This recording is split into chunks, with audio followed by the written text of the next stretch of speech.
Public confidence collapsing. CBC put Jews at risk in a report that lines that out. Ban on protesters, unlawful. China exposed in helping in Canadian election. And a massive rally in Edmonton. All that and more on The Really Big Show. I'm Jim Check with Now Media. On the phone with me, Ian Burns in Ottawa. Beautiful weather here in the central Okanagan again. Traffic moving very nicely in our live shop behind me there. How are things looking out in Ottawa? Oh, it's a beautiful spring day here in Ottawa. About 15 centimeters of snow. Current visibility probably about 20% right now, I would say. And general chaos all around, collisions, etc. Good fun. Sounds like the status of our nation. Well, appropriately, that's what's happening in the capital, yeah. So There you go. maybe the The politics capital. has spilled over into the weather. Capital reflecting Canada's economy.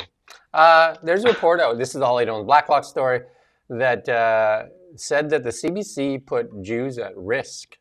Media, including the CBC, left Canadian Jews ostracized and marginalized by normalizing anti-Semitic themes in news coverage, said Benign Brith. Yesterday, the advocacy group's annual audit of anti-Semitic incidents for the first time faulted media as a megaphone for terrorist propaganda. Yeah, and I feel like I say this quite a lot, but it's not just Canada. This is in my dark and poisoned and hopeless homeland of England, or land of my birth, let's say in England. It's believe it or not, even worse. The overhyped BBC is very bad for this. But in Canada, I don't know. Sometimes it feels like it's just sheer gullibility rather than any kind of malice, and that there are people in the press, particularly CBC, that are just too naive to know what it is that they're saying. But I mean, they outline here in this report how, particularly in relation to the October 7th massacre, how it's written by the CBC, and it's not just the CBC, to be fair, but this does concentrate on the CBC, but how the CBC refers to Hamas as militants and referred to the October the 7th atrocity or series of atrocities as, to quote, a surprise attack by Hamas militants. I mean, that's completely insane. A bunch of religious maniacs, the most extreme people on this planet, completely deluded psychopaths, broke into another country's territory and massacred children and women, as well as men, of course, but massacred about 1,000 people, civilians for the most part. That's not something to be referred to as a surprise attack by militants. That's one of the most deadly terrorist attacks in recent memory. And yet, that simple sentence that I've just uttered, that doesn't take a lot to say that, but that is beyond, I would say, 99% of the members of the Canadian press.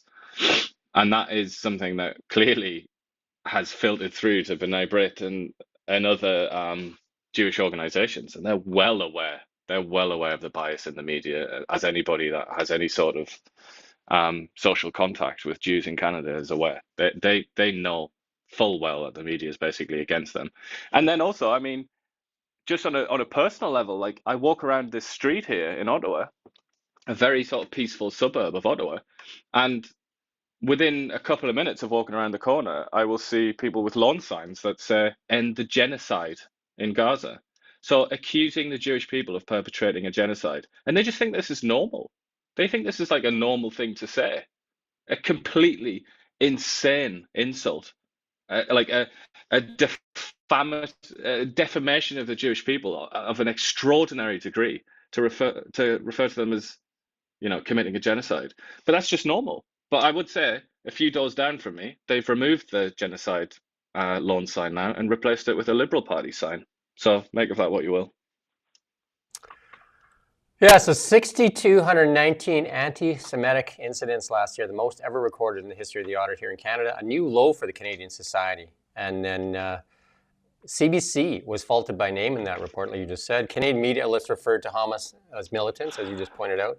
And so they talked to the ombudsman of CBC, and Jack Nagler. He wrote last June 14th that CBC coverage left room for improvement after editors insisted on referring to Hamas attackers as militants, not terrorists. So there you go. They I mean, say they have. that's putting it rather lightly, isn't it? I mean, just the other day I was listening to CBC Ottawa, just the local radio station, and they were interviewing some guy about Ramadan, like a guy that runs a restaurant or something like that in Ottawa, and just for some mysterious reason, I have no idea why, but they like prodded him and they pushed him and they kept like uttering the word Palestine. And it's kind of like, what are you doing? Why are you doing this? And then obviously, straight away, this fella starts going on about Palestine. It's like, this is about Ramadan. This is about a religious festival. And the CBC just wants to inject Palestine. It's almost like they want to see, they want to sort of preside over intercommunal tension here. Yeah, this report also outlines that members of the Commons Heritage Committee also complained CBC News was slow to correct an October 17, 2023 story that falsely claimed Israeli rockets had destroyed a hospital in Gaza, killing hundreds. It was a misfired Palestinian rocket that actually hit that hospital. Yeah, and I mean, I don't know I don't think they do mention this here. They say the anti-Semitic incidents, don't they? But they don't explain what that actually means. Like, in it's happened in Ottawa, but particularly in Toronto and Montreal, which is where most Jews in Canada live, if anybody didn't know that already. There have been many incidents of bullets being fired at synagogues and all kinds of very, very crazy actions that you wouldn't usually associate with Canada. That's been happening.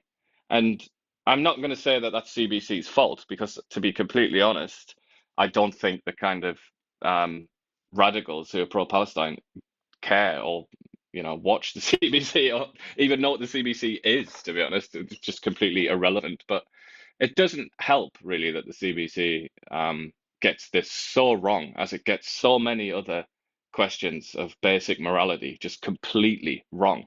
It's, to think that we fund this organization to make moral errors of that sort of seriousness is it's a little bit depressing, isn't it?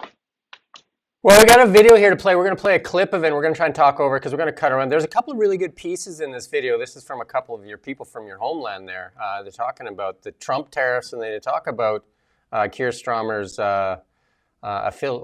love for the green agenda. So let's just run a little bit of this, and then maybe we'll pause it and we'll talk, and then we'll keep going on it. I mean, I suppose we have to start with the tariff story, but it looks as though, despite all the doom and gloom merchants around the world, and despite people saying, "Oh my God, look at all the money that we're losing off our pensions, and look at the crashing of the stock market," it looks as though, I mean, if Ursula von der Leyen's suddenly offering zero tariffs to America, then surely it looks like Donald Trump is winning the debate, isn't he? Yeah, I mean, for all of the nonsense that we heard from European politicians about how we need to stand up to Donald Trump, we need to show him what's what, we need to show that we can stand on our own 2 feet and we're not going to be bullied. We all knew what was going to happen ultimately, because there isn't a single unitary power as strong as the United States. Europe in particular has spent the last couple of decades actively trying to suppress its own growth and make itself weaker. So I'm not surprised, certainly in the case of the EU, that on the one hand you do have some, and you will continue to have some, who will say we need to be strong, this is our moment to be strong, this, that and the other. And there will be others who will be looking at this practically and going, yeah, we've spent a long time fiddling whilst we could have been making ourselves economically more powerful to stand up to them, but now we're not, and we are going to end up being dragged into their sphere of influence more anyway, so it might be time to actually come to the table and do a deal. Not that this will end up with no tariffs for the EU, let's just be very clear about that. The tariffs are here to stay, so when I hear about certain countries saying, well, maybe we'll just abolish all of our tariffs for the US, I'm not even sure that Yeah, that's probably good. If you want, you can go and watch that full video. He gets into it more about saying, I think we played that clip yesterday from Ursula saying that the Europeans are ready to make a deal. He also talks about how Europe has kind of like denigrated its whole energy policy.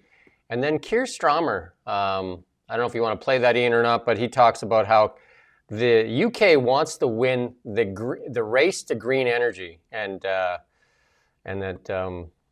it's not a great race. And I think most people have left that race. Do you want to play that, or do you want to just chat about that? Yeah, we can. Is it Keir Starmer himself? We might as well have a listen to the giant, boring robot that he is. Jump up to the 5-minute mark there. Rommel and see if we can find the Keir Starmer part there. No problem. Yeah, so I mean, I think why this is relevant is because Keir Starmer and Mark Carney have a similar agenda and want to be the green energy superpowers of the world. Yeah, I mean, I'd say Canada has a bit more hope of doing that than Britain, but even then, you know, it's the prospect is not a great one, is it? I just, I mean, Britain, it's completely deluded in Britain. Anybody that's ever been to Britain, I don't think you ever have you? But if you ever do go there, you'll immediately recognize why it's one of the stupidest ideas you could possibly imagine to have solar panels on that island. It is extraordinarily gloomy. It's like if the sun shines in England, everybody will talk about it. That's what it's like. It's almost like a bomb has gone off or something. There you go. We're going to play this clip here from Keir Starmer. Mean that the government is offering such easy money to people who are investing in renewables that's why they're doing it. So basically, we're actually underwriting it all. Yeah, that's exactly right. It's such a scam when they say, oh, there's more coming in. It's because the government set up rules basically going, if you're not net zero compliant, we're going to make it very difficult for you. Yeah, right. And you'll throw money at you if you can come up with net zero stuff. So yeah, this whole thing about us winning the race, and I'm sorry, it's a race in which we are basically now the only developed country that's going hell for leather because everybody else has worked out, this is rather expensive. I'm not sure this is a race we want to win. Right. And again, if the other thing, of course, is we're not actually very good at this sort of renewable stuff. Most of the stuff that we buy in that is renewables is bought in from China. And the other thing, of course, we're talking about the automotive industry. There you go. I mean, there's a lot to that. I think we missed the clip where Keir Starmer was actually speaking, but you get the idea that so many of these nations have decided to do this green agenda, and it has not worked out for the economies of these nations. And the same thing that's happened here in Canada. Yeah, well, another example that chap didn't mention there when he said that Britain is in a race by itself. Another example is the Germans. They're now having if they've got any hair left to pull out, I think they're pulling out the last few strands that they have on their head because they're in a desperate situation, as they have been for a number of years now, really since the Russian invasion of Ukraine. But the Germans have spent just an ungodly sum of money to try and push it through what they call the Energiewende or something like that, the Great Energy Change. But it's hopeless, isn't it? That's the truth. If you don't have a base source of power that you can, rely on, then and also that you can kind of provide yourself, then you're buggered basically. And the British have learned that. I mean, they have the highest energy bills on earth, just about. That is completely insane. It's completely insane that the country that inaugurated the industrial era, courtesy of cheap energy in the form of coal, is now so impoverished. It's so energy poor in Britain that, and I've said this many times, I don't like to repeat myself, but it's quite a shocking reality. It's so energy poor that people sit in their homes with like 5 sweaters on and things like that and blankets because they can't afford to turn on their radiators. Like, I know that sometimes that also happens in Canada, but when people say that about Canada, I don't think they know quite how dire it actually is in England. I'm saying like these people barely ever turn on the radiator. They sort of like they get worried about using the washing machine. People in England will be like, oh yeah, I don't know if I can use it today because it's going to be so expensive. That's what it's like to live in a country that's as impoverished as England is because of its energy policies, and it's pretty much all down to the hostility that the government has to traditional functional energy and Well, I mean, the many billions that they've poured into wind turbines and the rest. the sad thing is that Canada is an energy-rich nation, and we're trying to copy their blueprint. And Keir Starmer and Mark Carney, a similar type plan. They said Mark Carney said just the other day that he wants to make Canada the green energy superpower. So him and Keir are working on the same plan. The sad thing is Canada has abundant natural resources in traditional energy. England has an excuse that they don't. They have to buy it. So, that you could say, well, that's the reason they're doing it. But Canada, on the other hand, it seems to be the, I don't know what you would say. What would you call it when you have all this energy? And I think in the book he outlines that he wants to keep most of it in the ground. I don't know what we're saving it for, but doesn't make any sense to me. Yeah. Well, I would say the British actually almost makes it worse. In fact, it is what makes it so almost on the verge of evil, what the government has done there. Is the British actually do have quite large gas and oil reserves in the North Sea that are within their territorial waters. They also have the potential for fracking, but that has been blocked by environmentalists. And, it's a bit old-fashioned. It's a bit kind of, it marks you out as a bit of a weirdo to even say it. But Britain has a super abundance of coal. It still has some of the best coal in the world, just ready to be, you could have a go, you could use some coal. That's certainly what they do in India and China and other parts of the world. But obviously nothing compared to Canada.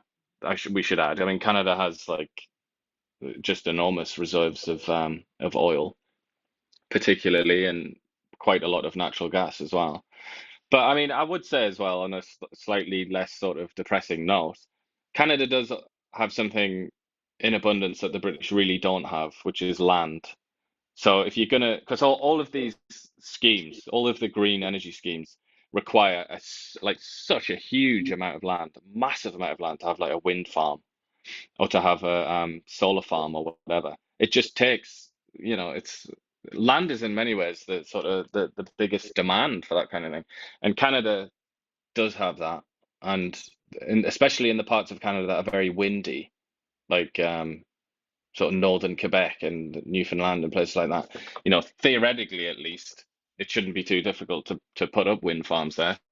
But I would still say it's still a bit bonkers and it seems a little bit counterproductive. But I feel like the British tragedy, the British disaster is unique to Britain. But if Carney really does want to follow the Keir Starmer Ed Miliband project, then it will certainly mean energy that's more expensive, I would say, for Canadians. Yeah, so another Holly Dolan Blacklock story, public confidence collapsing. And this is from the Liberal rule of suppressing our natural resources and our economy. We'll talk about our economy in a bit here too. Really having a tough time. Our lowest GDP per capita in the G7. And then they asked people what their chances of losing their job is. 21% said that they think they're going to lose their job. 21% have concerns about job security. And that increased last quarter because of the trade conflict. And also many Canadians think that the 30% predicted a significant decline in our economy. Uncertainty surrounding financial, economic, and political conditions remain the top concern for firms and rose sharply this quarter, said the Business Outlook. In this context, 32% of firms are now planning with the assumption that a recession will occur in Canada over the coming year, up from 15%. That's a big, big jump in business sentiment. Huge. Yeah. Sort of staring down the barrel of a gun, really, aren't we? It's you really got to put your seatbelt on for this one, I think. And again, the sad thing is, I'm going to keep underlining this point, Canada, richest resource nation by diversity in the world, suppressed, and we should not be in this situation. We should not be in this situation. We should have had pipelines when the Japanese were begging for our LNG, when the Germans were begging for it. We don't have an East-West pipeline. We don't have a Northern Gateway pipeline. We have most of our oil and gas goes to the one customer that now has us over the barrel and is using that against us. And here we are because of just poor policies over the last 10 years. Just poor policy. Yeah, in many areas. I mean, I would say it isn't. It's not just natural resources, though. That's like, I think that's the easiest one to understand, and it's the kind of the elephant in the room, isn't it? That one. And I wouldn't even say I'm biased. I would say the Liberals actually agree on most of these things, that they wasted. Chrystia Freeland said it out of her own mouth, and she listens all the time. Chrystia Freeland said it out of her own mouth, that the Liberals wasted 10 years on virtue signaling and identity politics instead of building our economy. And according to Justin Trudeau, he didn't worry about the economy and takes care of itself because he had Mark Carney as his economic advisor. So that's why he didn't worry about it. So there you go. Why worry? Something, I mean, Justin Trudeau is living in a cave somewhere right now, and I'm sure that's he's been ordered to do that by the Liberal Party. But I would be very interested to hear Justin Trudeau on the subject of natural resources, particularly, and say, would you still have set up a hostile regulatory regime for the likes of Energy East? Would you still have done that if you had if you had access to a crystal ball that told you that this was going to happen with the Americans? Because I mean, I think his answer to that would reveal quite a lot, and I sense that if you ask that of the average Canadian, they would say, yes, I do regret that happened. But I wish that didn't happen. I think the answer is right there for you. They said Carney and the Liberals, including Stephen Gibault, said they will not repeal Bill C-69. That in itself is and very telling. they're talking out of both sides of their mouth, aren't they? Because at the same time, they're talking about increasing the amount of resources that are extracted, and they're talking about maybe looking at some pipelines again and so on, and LNG and all the rest of it. So yeah, I mean, He couches that's one that for though. the kind of political analysts to look at and sort of divine some meaning from that. He talks about energy a lot, and it's a lot about the green energy, and then he couches what he says about what you just said by saying, well, we'll try to make some deals with, First Nations, and we'll try to make some deals with some of the provinces, and that, and you also said earlier, just like, well, I tried, so we're just going to go hard on the green energy thing. Yeah, There you go. indeed. Well, let's wait and see. But if I don't know, there's also there are new factors now to consider that maybe weren't around so much 10 years ago when Trudeau was in office and beginning his tenure. Things like the data centers and AI and so on, and EVs as well. I mean, there's so much more demand now for electricity that I feel like Mark Carney, in his most recent rally in Richmond, he said, I can't remember how he began it, but he basically declared himself to be a pragmatist. And I wonder, if that's true, how can you be a pragmatist and think that wind farms are going to be adequate to power, 100% EV take up and AI centers and all the rest of it? I mean, if he really is a pragmatist, he can't possibly believe that that's true. Bank of Canada meets April 16th. Governor Tiff Macklin on March 12th said Trump tariffs are worrisome. It's going to have impact on our economy. And he says that it's going to depend a lot on the United States whether we go into a recession. The economic impact could be severe. So they're looking towards that rate cut. I would expect that they cut rates at that meeting, the next meeting. They need something to stoke this economy. It's faltering. On many cylinders are not firing. So the ban. Well, also, I mean, if we are going to rebuild the country and all the rest of it, like Carney keeps saying, then it's going to need cheap capital, isn't it? It's not going to be possible to do that with expensive loans. There you go. Another Holly Doan Blackluster. I think this is the last one for the ban on protesters during COVID. The court said they're unlawful. Imagine that, eh? Pandemic area bans on peaceful protests were unlawful. The Ontario Court of Appeal ruled yesterday. How long did that take? How long did that decision to take? The decision was was won by the Justice Center for Constitutional Freedoms on behalf of citizens charged with attending anti-government rallies in 2021. There you go. Yeah, I mean, it's interesting. Like you said, it's taken so long. Like we're looking at 4 years delay for this case, because it was like an MLA, MPP they call them in Ontario. That's the fella that brought this case. But yeah, I mean, people at the time said this. It was quite obvious that these policies, these authoritarian policies during COVID, were quite obviously contradicted the Constitution, the Charter of Rights and Freedoms. I mean, you don't have to be a lawyer to recognize that, surely. Ontario at the time was where you were living at the time, dubbed the lockdown capital of North America by the Canadian Federation of Independent Business. Forced closure of some businesses for more than 400 days. Prosecutors in one of the cases charged a member of Parliament, Derek Sloan, for attending a No More Lockdowns protest at Stanford. Charges against Sloan were subsequently dismissed. There you go. Interesting. I mean, we still have a lot more as well to come, don't we? I mean, an event as huge as that, as the COVID era, I mean, it's going to take a lot more than 5 years to digest. I imagine it's probably going to be more like 20 years. Yeah.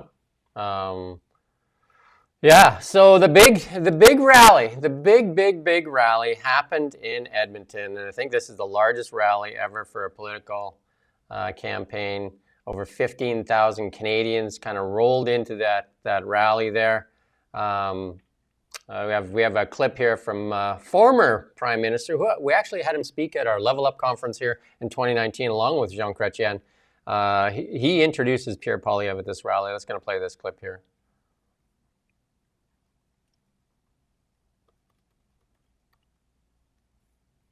Friends, don't let anyone tell you that he was born to be Prime Minister, or that he can just somehow parachute into the job fully prepared. Political experience, elected, accountable political experience, and the capacity for growth with that political experience, that is what Pierre has demonstrated for 2 decades, and that is the single most important characteristic a Prime Minister needs.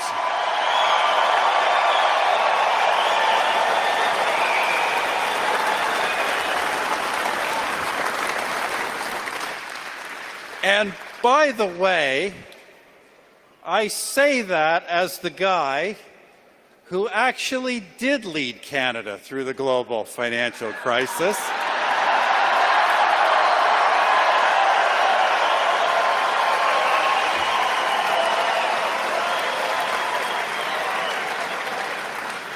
I hear there's someone else claiming it was him.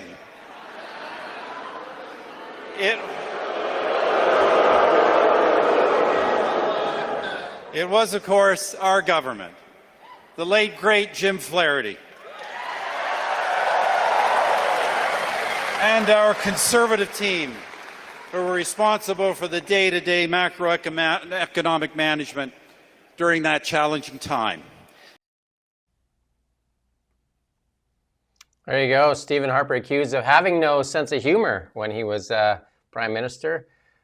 Seems to have found his sense of humor. He also had it when he spoke here at our Level Up conference, again, along with Jean Chrétien. We had both the leaders, former leaders of Canada, 20 years of leadership when we put on that leadership conference here in Kelowna. And you got to talk to both of them, as did I when they were here. Didn't want to chat to each other, though, did they? Oh, Unfortunately. they avoided each other. I think they ended up on stage at a later date after that one, though. Maybe we got them together. We'll take credit for that. How's that? Yeah, maybe something happened in an alley that we weren't aware of or something, and they had rapprochement. But it was interesting, though. I would add here. I mean, in most countries, in most eras, it would be like, okay, former Prime Minister from the same party as the guy that's running for Prime Minister endorses that guy. I mean, usually that's like dog bites man. It's like, okay, who cares? But it is actually interesting in this case because Harper doesn't really do stuff like this. This is not really his bag. He's like, I don't think he did anything with Erin O'Toole, and barely anything with Andrew Scheer. I think he did endorse Scheer, but he didn't exactly do something like this. He didn't speak at a rally or anything like that. No. So like it is interesting. Like, he clearly does. He either really likes Pierre Poilievre or he really doesn't like Mark Carney. One of those has to be true, I reckon. Or maybe he likes 15,000 people, because that was massive. We got a little clip here to show you how massive this rally was. I mean, again, Global News said yesterday, we played that clip that said Pierre Poilievre has rock star status. There you go. We're going to play a little clip here to show you what this crowd looks like in a warehouse. Then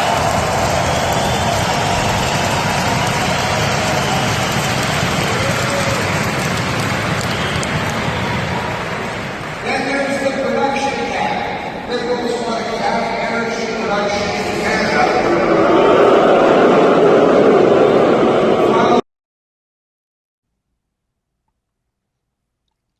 Pretty crazy, that, isn't it? I imagine some fire people are just like fire marshals going like, what is going on here? There was a bit of like, it was a bit infantile. I have to say, I have to be that person that says that it was a bit kind of like, almost like kids theater or something, where it was like booing. I think Gilbo was mentioned, just got booed. Well, I think he's no. I don't think anybody's much of a fan of Guilbeault in Alberta for sure. He led that suppression of the oil and gas sector, and Edmonton was once known as the oil capital of Canada. They had an oil derrick out front. That's why the Oilers got their name too. Edmonton was the oil hub, and I think we played that clip yesterday from Pierre Poilievre there with that old clip there showing Leduc when it spudded its first well, and they discovered, as they did in the Beverly Hillbillies, black gold, Texas tea, flowing from the ground. Yeah. Everybody remembers the old Beverly Hillbillies when old Jed went and shot up an oil well. It's like, it's a proud history, isn't it, for Alberta? And it was quite interested in that. Poilievre released a video, didn't he? I think it was yesterday, where they were talking about that oil discovery, and the chap that they spoke to, who was working on that rig or whatever it was, when they found it, he was saying that it was kind of like the making of Alberta and the making of Canada. I mean, perhaps that's a little bit of an exaggeration, but I would say certainly like modern Canada really is. It's very hard to understand modern Canada, at least in an economic sense, without reference to that oil patch, isn't it? Yeah, that's for sure. In Edmonton, though, typically, like if you think about the Edmonton, even in the election for the provincial election, Edmonton typically NDP. So surprising, that big of a turnout in Edmonton. Because if you look at the electoral map there for the provincial election, a lot of that's the NDP kind of stronghold is Edmonton, whereas the rest of Alberta is very blue. And then even Calgary, there's bits of like typically in the metro centers, typically more liberal or NDP. But Calgary definitely about, like mostly blue. But Edmonton being the big liberal slash NDP area. And again, that's where Mark Carney was thinking about running because of all the strength there. That rally there should scare the Liberals. And we got a poll here that shows, and then these polls, a lot of people not believing the polls because they look at the rallies, and even Global saying that yesterday and said like, it's got rock star status. These polls showing a little bit of a comeback happening right now for the Conservatives. Yeah, that Nanos one, the Nanos one is very much, it's something that people talk about quite a lot in Ottawa, Nanos, for whatever reason. I guess they have a certain amount of prestige that the other ones don't have. But they've shown, it was about 11 points a few days ago. So that is interesting. That's it. Just if you kind of compare, if you just look at one poll and look at how it's changed, just because, Nanos releases one every day. And if you just look at them, that is rather intriguing to me. It suggests that maybe it's starting to balance out a little bit. And people, it is widely expected that this would happen, that Carney would get a kind of, he'd have like a surge in popularity. And then once the familiarity set in, and once the attack lines started to, once the attack started to land, and I think on the likes of Brookfield, that has happened now. They've started to land, and maybe people now are thinking, okay, maybe I'm not so sure about Mr. Carney anymore. But we'll have to wait and see. You still got Angus Reid there coming out with 10 points, yeah, that's also quite an interesting one. Angus Reid, hilariously, Angus Reid Institute is often referred to as like more conservative leaning as a sort of think tank, but I don't think that that's true myself. But that's an interesting one. It's quite a lot of difference there, isn't there? 5 points is pretty huge, like this close to an election. Yeah, that's for sure. We went to the Penticton rally, and we interviewed a lot of people. And you can look at the rallies and the demographics in there. A lot of definitely, and it shows in the polls, the more senior people definitely favoring the Liberals, and then the youth definitely coming out for the Conservatives. And that's kind of a flip from what it used to be, like say 10, 15 years ago. It was the youth supporting the Liberals and the older people supporting the Liberals.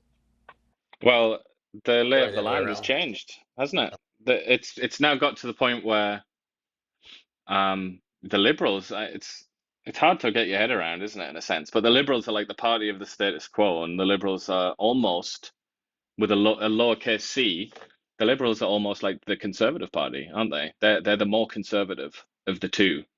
They're the ones. The Liberals are the ones that promise, like, we're not gonna flip the table over. We're going to do it steady and slow. We're going to do it in a conservative fashion. Whatever it is we do, we're going to govern and change things conservatively.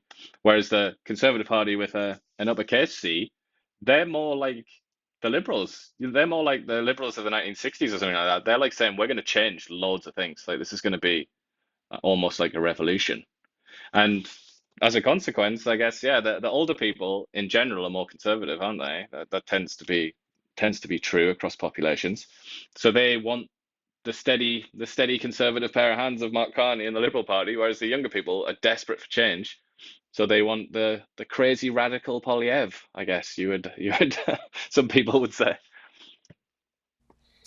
Another Holly Dome Black Luck story. I thought we were done, but here's one more, and we got lots on this. China bots hail Carney as the rock star. Federal election monitors just said that they suspect Chinese Communist Party agents are running a media campaign describing Mark Carney as a rock star. The Liberal Party was notified Saturday, but made no public comment. I don't think we can speak with intent, said the Assistant Cabinet Secretary. There you go. It's interesting how this played out in the media. This is where the interesting part in this is. We got this clip here from CBC, and we'll got some more reaction here. Go ahead, play this clip.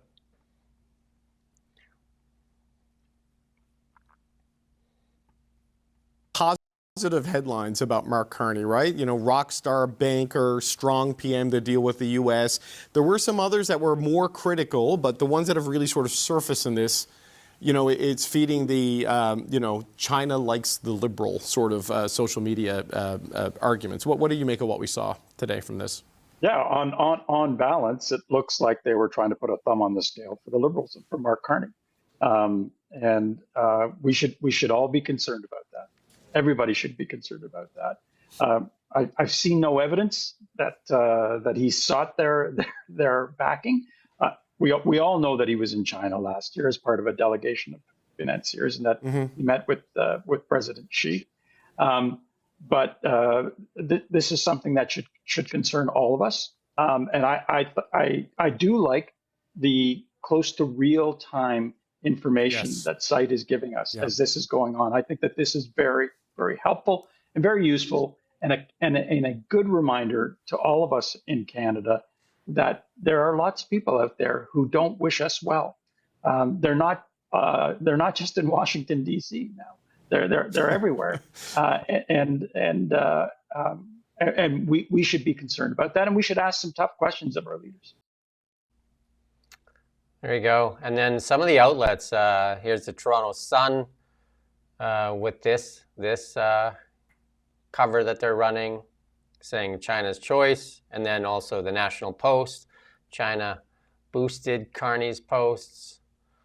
And then the other part that seemed odd, and then this has been running for a while, so a lot of people really like shedding a light on this. CTV with election task force detects Chinese information targeting Carney. And it made it seem like, if you can play the next one there, it made it look like that he was actually the target of this campaign. And then CBC again report an online targeting of Carney. And then again, a Global News Carney targeted, and then a Reuters says WeChat account pushing false narratives, kind of going against what actually happened though. Weird. Yeah, no? just astonishingly disingenuous. A really, really terrible use of the English language. And something that you didn't mention there as well is in the little sticker thing, on that interview where that guy was, whoever that was, I didn't actually see who he was, but he was talking quite sort of sensibly about it, I think. But then the CBC sticker thing said security officials report Beijing-linked WeChat focused on Carney's stance on US. I mean, that means nothing. That means absolutely nothing. That's almost like saying, you're talking about like somebody that's accused of murder or something, and just saying like, man 41 connected to incident downtown or something like that. It's like, oh, right, who cares? And then you find out, oh yeah, he's accused of murdering somebody. It's just like that journalists, as I'm sure anybody listening to this is more than aware, journalists can and often do manipulate the English language for various reasons, and I think we saw that on a massive scale yesterday. But in their defense, to defend these people, Sean Boynton here and all these other people, writers, I would say I looked at that website straight away. It's a government website that publishes this information, and the way that they'd written that, like the way that these stories were written, were directly linked to the way that bulletin was written by whoever it was in the government, because they wrote it in an atrocious way. It seemed like it was somebody who was writing, like, whose English was, not very good. I think English is a sort of fourth language or something like that. It was written in like bureaucratic, impenetrable, really awful English, where they didn't want to say anything. I suppose they've probably been told by their higher ups to not use verbs that might imply certain things or whatever. So it's written in like the worst PowerPoint presentation you've ever read in your life. And then they put these screenshots of the WeChats, but they left them in Chinese. So they just had, so it was just Chinese, it was like Mandarin Chinese, like, oh, whatever it is, the Chinese script. How on earth are we supposed to like actually see what they say? So everybody that knows what they said had to get them translated. I just used ChatGPT, little plug there for AI, and it worked pretty well. But it was this all stemmed ultimately from a really bad government report, and then a lot of people, I think, were kind of happy to go along with it, like the Yeah, it'd be Canadian press interesting to and see so on. if you look at those and see if they retracted those comments and fixed those headlines. One of the comments saying that you called Pierre Poilievre a radical. I think Ian was being sarcastic in saying people would call him a radical for changing ideas, not that he is a radical. Maybe I need to work on your sarcasm. Put in brackets or something. Put in brackets after my name. Often sarcastic. Sarcasm sometimes is missed. You have to watch the whole show before you start pulling out the labels and that. So sarcasm is one of the things. The editorial cartoons used to shape a lot of policy in the world too. Editorial cartoons, sarcasm, useful tools. Banter, you might say. I just don't know how else do you deal with 2025 if not with a bit of a wry smile. I don't know. So the Western Standard, another outlet that many accuse of being, I guess they've actually mainstream media has turned the word right, or far right into like almost like a slur, and so Western Standard would be, they would have labeled it as a far right or right-leaning publication. Anyway, they came out with a story, and they've got their paywall down. So if you want to read some of the Western Standard stuff for the next month, they've taken their paywall down for the election. And this headline comes from them. Brookfield accused of violating Indigenous rights and damaging environment in 4 countries. Lots of stuff has come out on Brookfield Asset Management. Not exactly a super great corporate citizen. If you were to do a study on Brookfield, tons and tons of stories out there about it, cheating on carbon credits, a whole bunch of things, tax evasion in Canada here. Not a great company. And who was running this company? That smiling face right there. Mr. Smiley. I don't think anybody could accuse Brookfield of being Canada first, put it that way.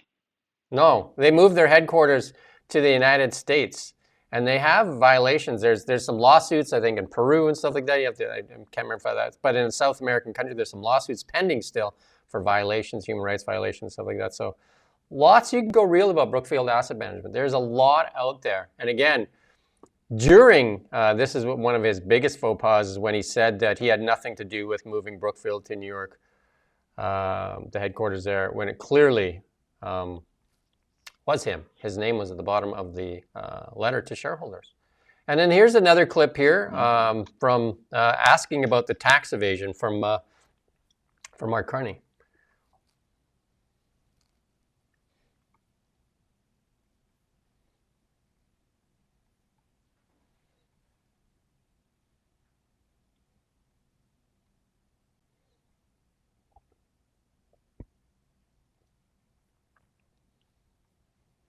We got the spinning wheel. And Not going to get it. that's the perfect metaphor for Jagmeet Singh's campaign, isn't it?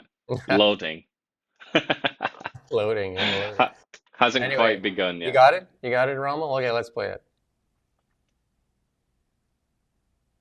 I think you got to back up there, yeah. For their businesses were located above a bicycle shop in a small office in Bermuda.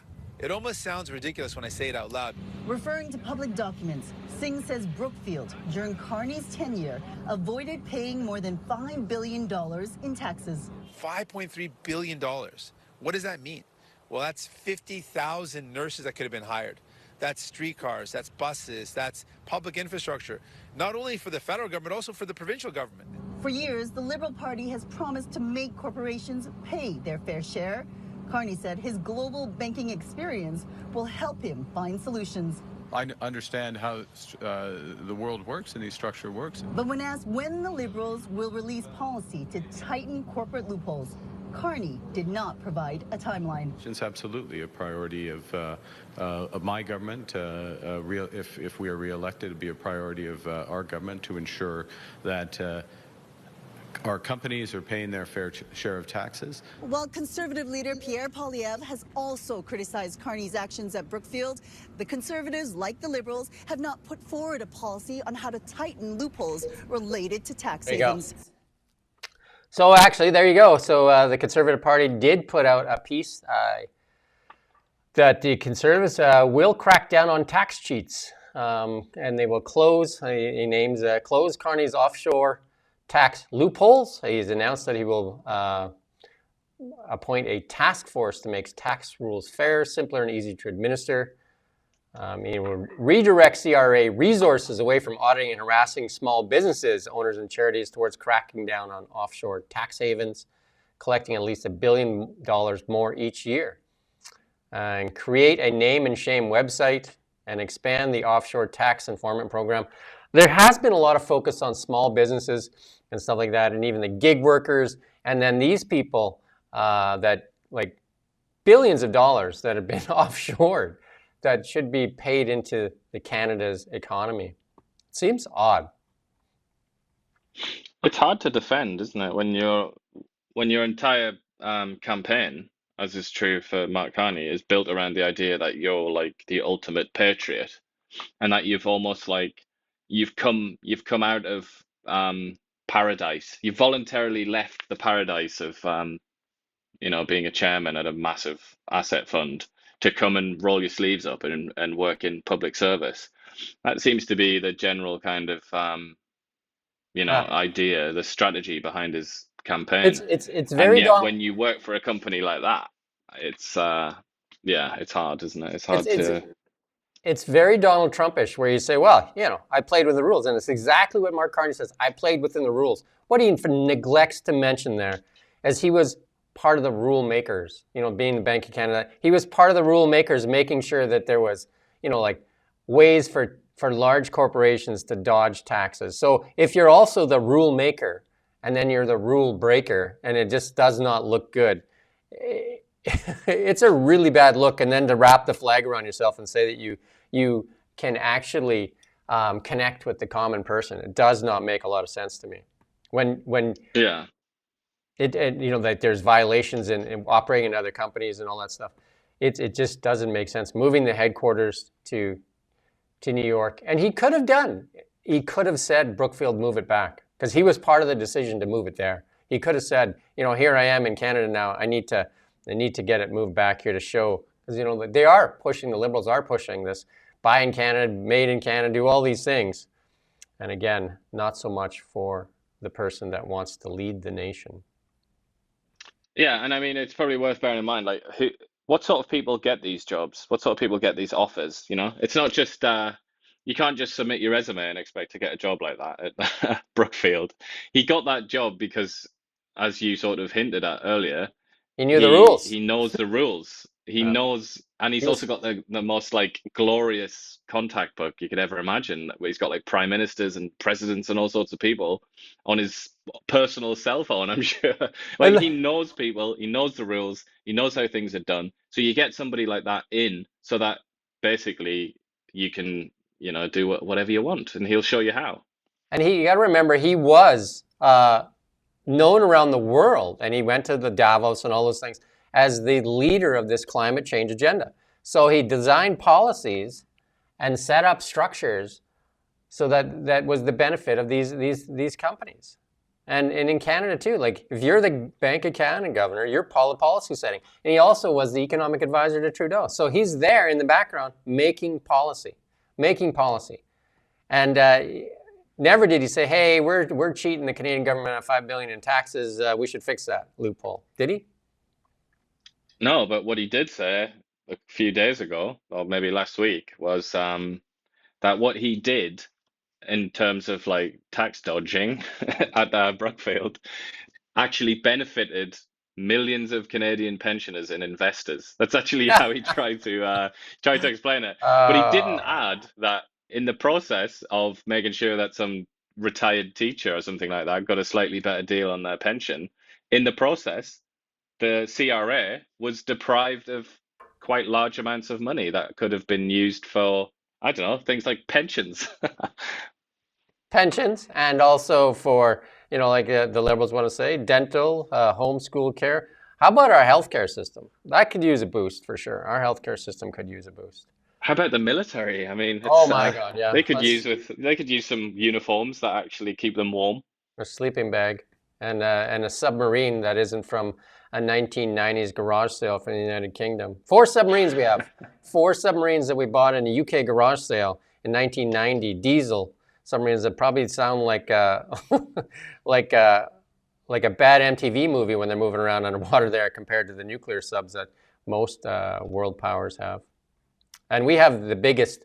I mean, Canada is borders the one asset, the Northern Passageway, that is probably one of the most coveted in the world right now. Yeah, a very, very dangerous territory.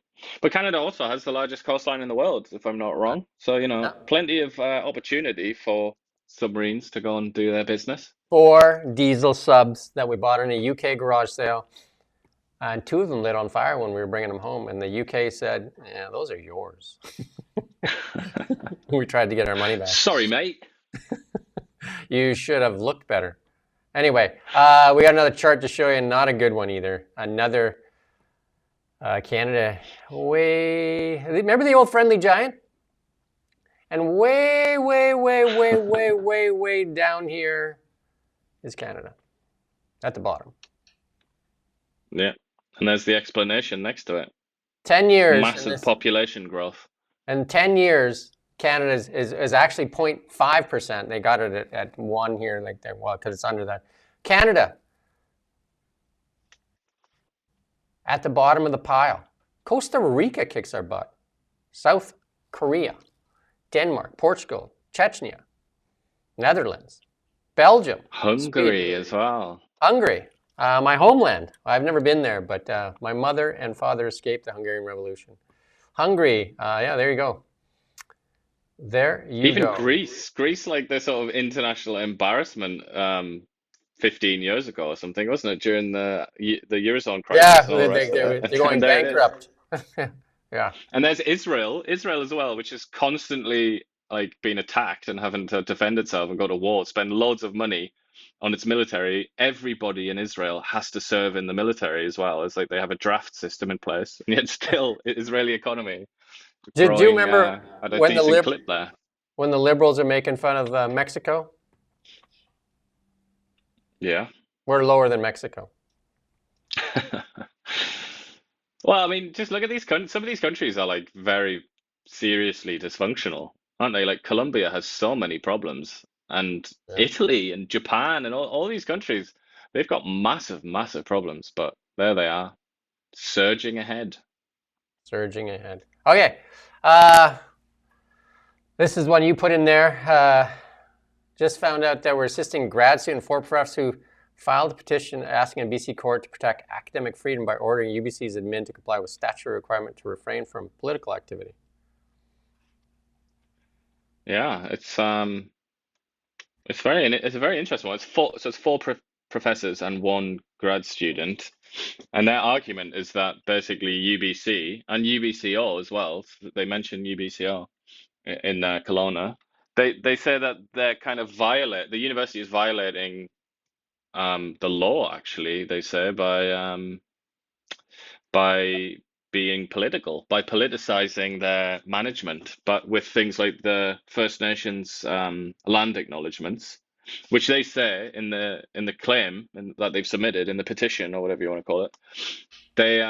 They say that sort of implies very strongly that it's like stolen land, and it's this idea of, this extremely controversial idea that the land is stolen and that there was a genocide perpetrated on the previous inhabitants and all the rest of that. We're all familiar with that sort of thing, I imagine, by now. And then also DEI, they say, and then also Israel Palestine, it's kind of meddled in those areas, the university sort of administrative staff, all of which I think we've sort of become familiar with, haven't we, at this point? We're used to seeing that from all kinds of institutions. Like, just universities are just one among many, I think. Yes. And then this thing out of the Telegraph saying 2 Chinese soldiers have been captured while fighting in eastern Ukraine, according to Vladimir Zelensky. That's remarkable, isn't it? Yeah. I must say, I find it extremely distasteful the way that they release videos when they capture people. It's like both sides in this war have done that repeatedly. And it's, I believe that's against the Geneva Convention, but forget the Geneva Convention. It's just like, that's against like human dignity, isn't it? But this is quite an interesting one. I mean, the Chinese, I would presume the Chinese will say, these are like criminals or something. They escaped China and they've gone off and joined this military without our knowledge. But that's quite embarrassing for China to admit, because it has, almost near complete control over every single citizen within the borders. And you can't buy a train ticket in China without the government having knowledge of that. So I mean, it would be quite hard for them to explain how these people succeeded in going off to Ukraine to fight in the Russian army. I think but then the alternative is much worse, which is that they were actually told to go by the Chinese state, in which case, get ready for World War III. Yeah, one thing we know for sure is that China is not our friend.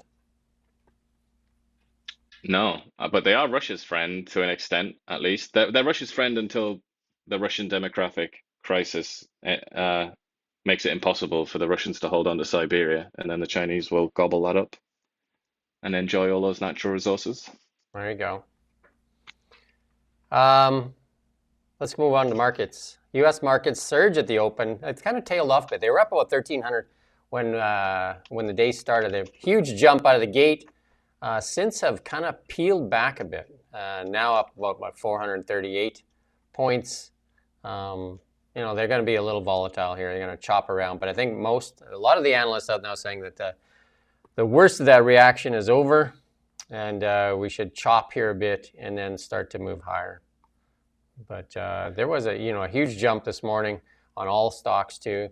And then, like I said, they've kind of peeled back a bit. And like you say, you're going to see a little bit of that fluctuation as we move along here. I think that's because of all this talk of like deals. I think that's made people think that this will all be ironed out. Gold, we're just going to jump ahead to gold here. Gold was up big this morning as well. Gold was up huge this morning, and it has peeled off as well. Gold has now peeled off a bit. Gold was as high as 3,023 this morning, and now it's just under 2987 right now. It's a little under when I clipped that. Bitcoin as well was looking like it was going to start to recover a bit, and Bitcoin right now is actually sold off again too. Again, you're going to see this drop. It's about 77,582 right now in the Bitcoin world. There you go. And Canadian dollar. Again, just kind of hanging in there in that 70-cent mark, looking for direction. I think it wants the election and it wants to see where it's going to go. So there you go for the markets. Moving on into our AI and tech sector. Meta introduces Llama. I'm not sure why they named it Llama, like thing that spits at you all the time. Llama for Herd. There you go. It's its most advanced AI model yet. and it's also previewing Llama Behemoth, one of the smartest LLMs in the world, according to Meta. The new models use a mixture of experts, architecture, and activate only when some of the model's parts are doing each task. There you go, Llama. I haven't used Llama yet. I use ChatGPT and Grok. I haven't played with Llama really at all. You? Nope, I haven't really been tempted. I find Meta's products in general are rather crap, but what do I know? I find the Meta ban of our outlets, the Meta ban with Bill C-18, the Liberals, and the Meta fight, where they've made news outlets suffer. Well, the two of them both enjoy the benefits of it, and then we don't. There you go. This one is I do really... agree about the name though as well. Not just because llamas spit on you, but also well, we feel like it's weird, you know. us. Usually like when they're marketing a product, they don't do like two consonants to start a word, for example. It's just it's quite a technical point, but I feel like it's not the best word if you're trying to sell a brand globally. You don't usually do things like that, in my experience. There you go. Lots of nasty comments on TikTok. We have TikTok running today. Wow, that's a nasty place there. Our regular audience you here got me excited now. I'm gonna have to check. Lots of really nasty comments. Very aggressive people there for sure. One of the interesting things is, and if this turns out to be possible, they brought back a wolf that was extinct. This company, a biotech startup, Colossus, which had a $10.2 billion valuation in its last funding round, has brought back 3 dire wolves from DNA. It's that was announced. It was like all of a sudden that kind of came out of nowhere. Yeah. Obviously, Time did it, but then lots of other people jumped in on it. There was somebody on Joe Rogan, I think, was talking about it as well. But then today, there's been some like really negative reaction from a lot of people who've come out and said that this is not a dire wolf, it's just a grey wolf with a few genetic modifications, basically. But you know, I don't pretend to know about de-extinction and all that. So if this turns out to be true, like they name these wolves Remus and Romulus. There's some names from the past, right? And Khaleesi is the female. 2 males and 1 female wolf. And they were bred with DNA, according to this, from a 13,000-year-old tooth and a 72,000-year-old skull. The scientists made 20 edits to 14 different genes from a gray wolf to match the much larger, stark, white, ancient wolf. There you go. So it's tied to that. And then somebody was saying, like, bring back a woolly mammoth next. We'd be careful what we bring back. I'd say bring back Tyrannosaurus Rex. The giant hominid species. Like there was a giant hominid called, I think, Gigantopithecus or something like that, which is like a 9-foot tall sort of relative of humans. That needs to be brought back because we need proper security guards, don't we? And they could do that job.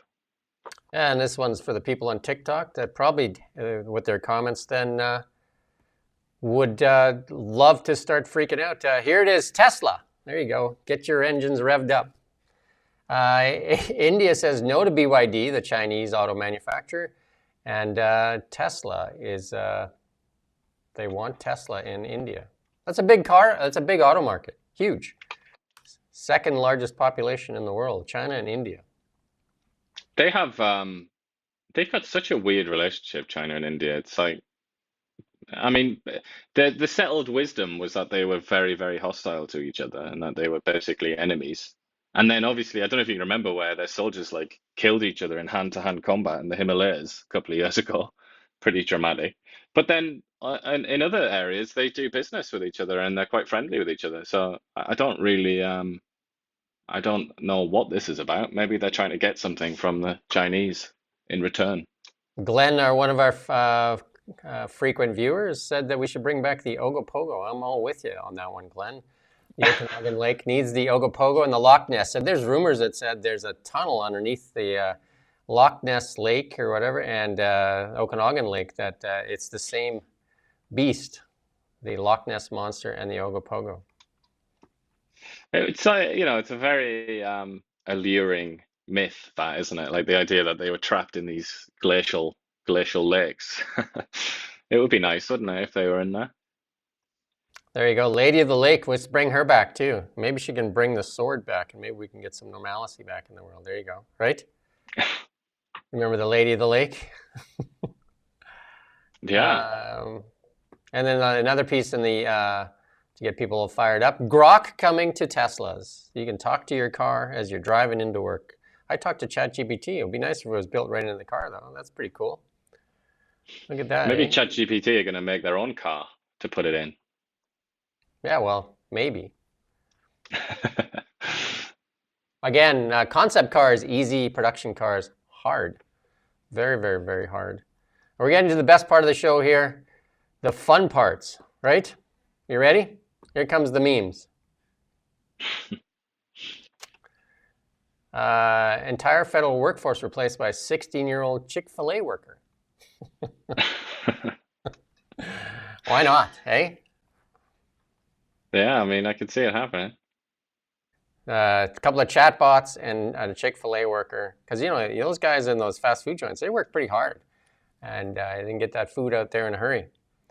And they certainly don't work Sundays, do they, Chick-fil-A people? And that's their day of rest. All the angry people are going to love this one. Trump gives speech on sign of strength of the economy while wearing a barrel for clothing. There you go. Hey, something for everybody. Something Just for everybody. Sort of completely makes no sense, really. That's why I like that one. Something for everybody. And then protesters demand government waste. Bring back waste. Hey? Everybody needs waste. Everybody needs government waste, don't they? There are certainly some people that very much enjoy government waste, yeah. And then there's people on here really defending Brookfield. Maybe they should read some stuff on the internet about what a great corporate system. Maybe they're going to defend why they tax dodged $5 billion. There must be a reason for that as well. Or, I would say to people, like, if you ever find yourself passionately defending a $1 trillion asset fund, you can't, and you're not involved with that, and you don't personally benefit from that, you kind of have to ask yourself, like, how the hell did I end up here? How the hell did I end up defending like a corporate monster? Like nobody, I mean, this surely can't be news to whoever this person is. Nobody defends an organization like that except the people that benefit from them, and there's a reason for that. They're not your friend. They're nobody's friend. That's why people like Bernie Sanders exist. Just I would say ask yourself some questions about where you've ended up in life. I think they failed to start asking questions about they're all in on one thing and everything else bad, and it doesn't really matter.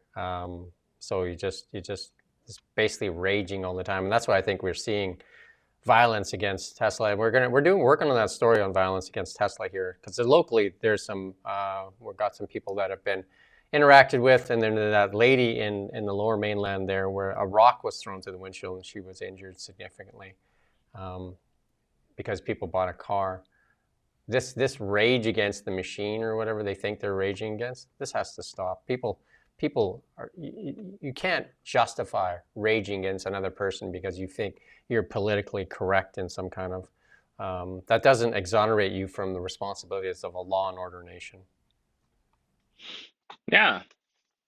Drink the Bud Light, watch the Snow White, and drive a Tesla.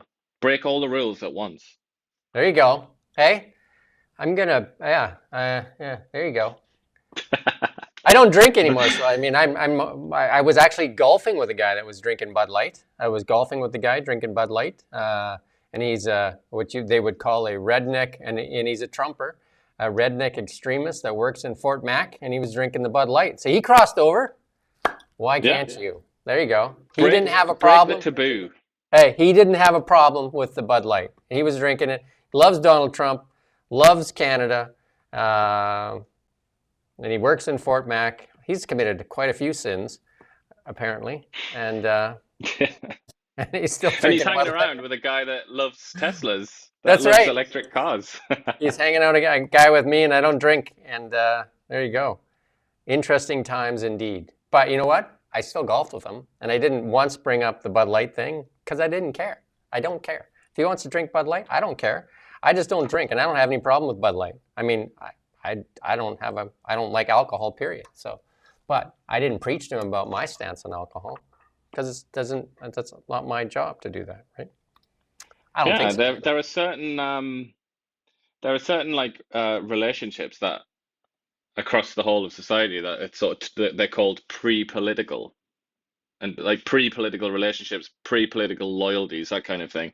I think we need to emphasize that more in general, that we have things in common and we have loyalties and feelings and whatnot that are pre-political. So we have them before we even enter the room of politics. And we need to I think we need to concentrate on that a lot more. Like, stop raging. Like, just stop raging. And Glenn asked if he golfed left-handed. He did not golf left-handed. And he's a relatively new golfer. He was trying it out. He's got a girl he's trying to impress. And he was trying to golf for her because she loves the game. So he was, and I'll just share a little bit.